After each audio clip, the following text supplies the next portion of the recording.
Nós estamos de volta na lei número 18 e ela fala o seguinte: o isolamento ele é perigoso. Nós estamos lendo as 48 leis do poder para que você consiga ascender na sua vida por meio desse conhecimento. E eu tenho que te dizer uma coisa importante. Você tem que ter muito cuidado ao se isolar da sociedade. Eu sei que às vezes a resposta mais simples parece ser você se isolar para conseguir focar dentro da caverna e resolver todos os seus problemas. Mas apesar de tudo isso, eu quero que você tenha a mente um pouco aberta para que você pegue um pouco desse conceito e tente aplicar na sua vida, se você achar que faz sentido para você. A primeira coisa que você tem que entender: Luís XIV, ele construiu o Palácio de Versalhes, sendo que o Palácio de Versalhes ele tinha diversas comunicações entre os quartos, e esses quartos eram quartos grandes onde várias pessoas importantes da nobreza ficavam. Mas mais importante do que isso, Luís XIV criou um ritual chamado o Despertar do Rei, em que mais de 100 pessoas participavam desse ritual. Isso era por luxo? Não sei dizer precisamente, mas Robert Greene vai argumentar que esse ritual do Luís XIV era para que ele se fizesse visto por todos em todos os momentos. E para que as pessoas da nobreza e dos outros estratos da sociedade que participavam desse ritual também se considerassem importantes e também vissem e acreditassem que o rei, por as estar vendo, elas teriam uma determinada importância. E o Robert Greene ele vai querer ir mais a fundo disso tudo, que vem no nosso ponto número 1. Ele diz e argumenta que Luís XIV sabia que a ausência de uma figura importante gerava conspirações. Robert Greene vai conseguir afirmar isso por meio da história que ele conta, que Luís XIV ele tinha a certeza de que se ele não estivesse todos os dias vendo todas as pessoas vendo o que ele fazia por meio da transparência do Palácio de Versalhes, ficaria muito fácil para que as demais pessoas criassem histórias e narrativas não verdadeiras que fossem conspirativas e pudessem levar ao fim do reinado dele. E antes que você não entenda por que isso é real, eu quero que você perceba que o isolamento ele vai causar estranhamento.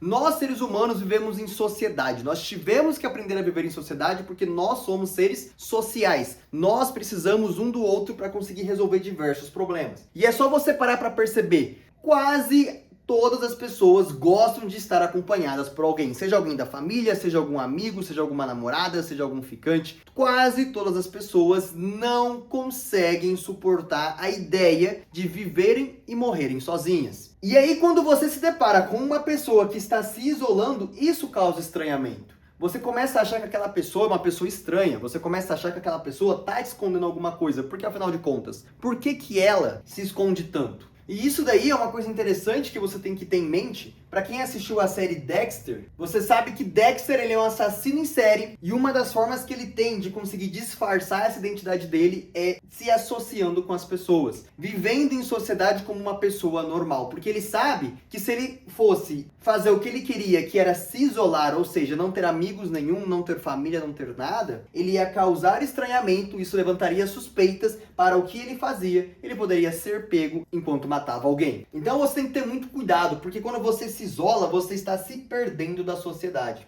E isso daqui é muito interessante porque quando você parte do princípio que você se perde da sociedade, você abre motivo para essa sociedade começar a falar de você. E quando a sociedade começa a falar de você, e eles já vão falar de qualquer maneira, só que isso daqui se intensifica quando você está isolado, você não consegue se defender, porque a partir do momento em que você se isola, você deixa de conhecer e de ter acesso às informações do que as pessoas estão falando sobre você. Para quem assistiu o BBB e fez uma análise sobre a história inteira do BBB, você não precisa saber quem são os participantes, você não precisa saber quem ganhou, você não precisa saber quais são os prêmios. Eu quero que você entenda que esse reality show em que as pessoas ficam isoladas dentro de um lugar, o que mais mexe com elas não é elas estarem isoladas vivendo 24 horas com outras pessoas estranhas, mas é elas estarem fazendo o que elas têm vontade de fazer ou o que elas querem fazer de acordo com a estratégia delas, só que elas não têm a informação do que as pessoas da sociedade estão achando dela. Elas estão isoladas da sociedade, elas perderam o acesso à sociedade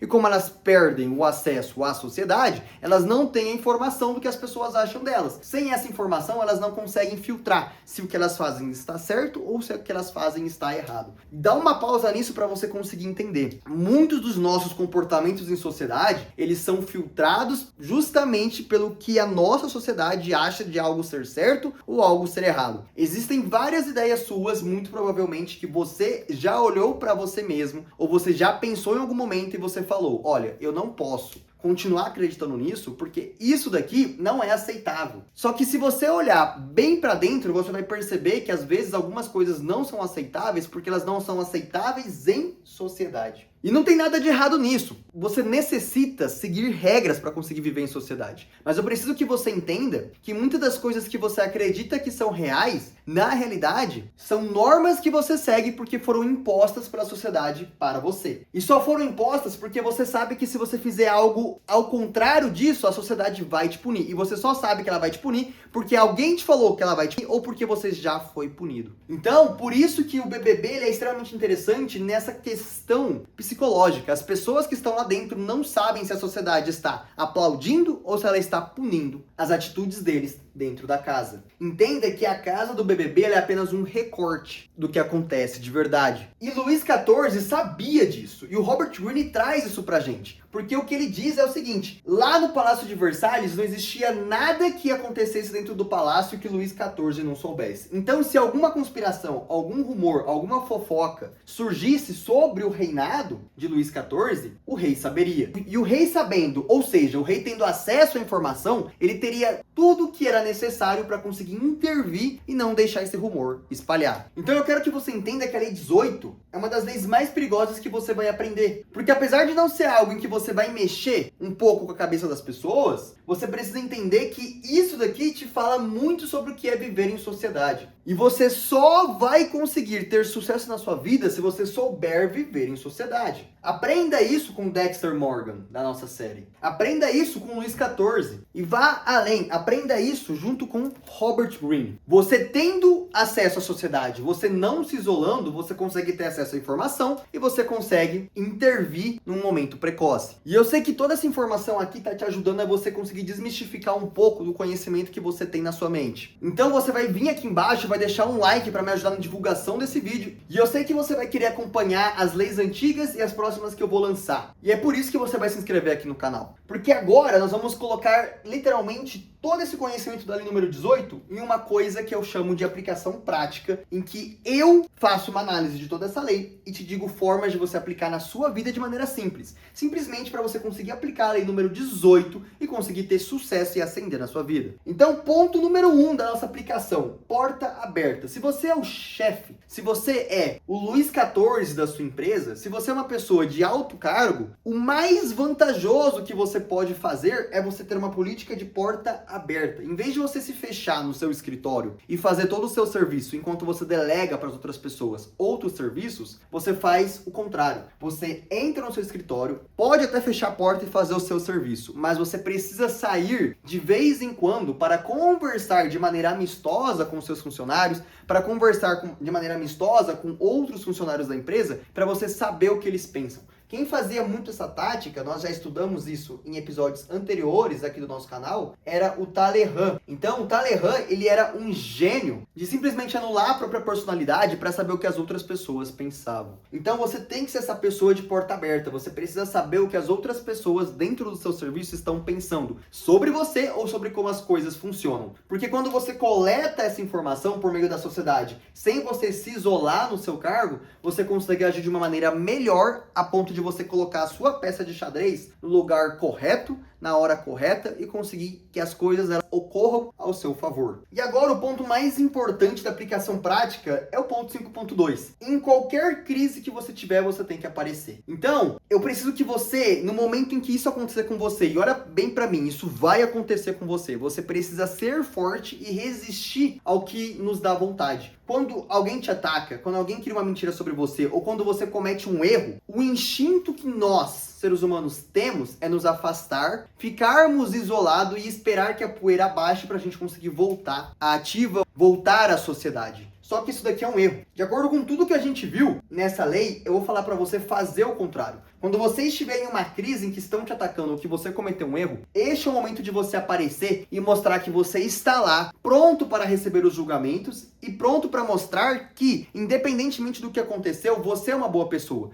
Porque quando você está em crise, quando alguma coisa que você fez virou fofoca e foi errado, ou alguém está inventando uma história falaciosa sobre você, as pessoas elas vão falar sobre você, e não importando se a história é verdadeira ou falsa. E a partir desse momento, se você se isola com medo do que as pessoas vão falar, elas podem falar o que elas quiserem, elas vão te apedrejar muito mais fácil. Só que quando você aparece em sociedade e você mostra para elas que você não se esconde, essas informações vão chegar ao seu ouvido, tal como o Luís XIV sabia que aconteceria, e aí você consegue intervir no começo, você consegue falar, olha, tudo bem, você acha que as coisas aconteceram dessa maneira, mas agora eu vou te dar a minha percepção, agora eu vou te dar a minha visão, agora eu vou te dar os meus fatos. E aí você tem a oportunidade de conseguir entregar para uma pessoa uma visão diferente do que o que ela está escutando da boca das outras pessoas. E independentemente de se isso vai ou não mudar a sua vida, você precisa saber o que as pessoas estão falando sobre você para que você consiga se prevenir de todo e qualquer problema. Porque afinal de contas, nada é mais perigoso do que as pessoas falarem diversas coisas sobre você que sejam falácias ou que sejam mentiras e você não sabe o que está acontecendo. Afinal de contas, isso pode te prejudicar de uma maneira absurda. Então esses são os 2 pontos que eu coloquei aqui para vocês conseguirem seguir na sua vida, para você conseguir ascender e mudar um pouco a sua forma de agir, se você achar interessante, para você conseguir seguir a lei número 18 das 48 leis do poder do Robert Greene. E agora, com toda essa informação na sua cabeça, esse daqui foi o meu papo de irmão para você hoje, e a gente se vê daqui a 2 dias no próximo vídeo, onde nós vamos falar sobre a lei número 19.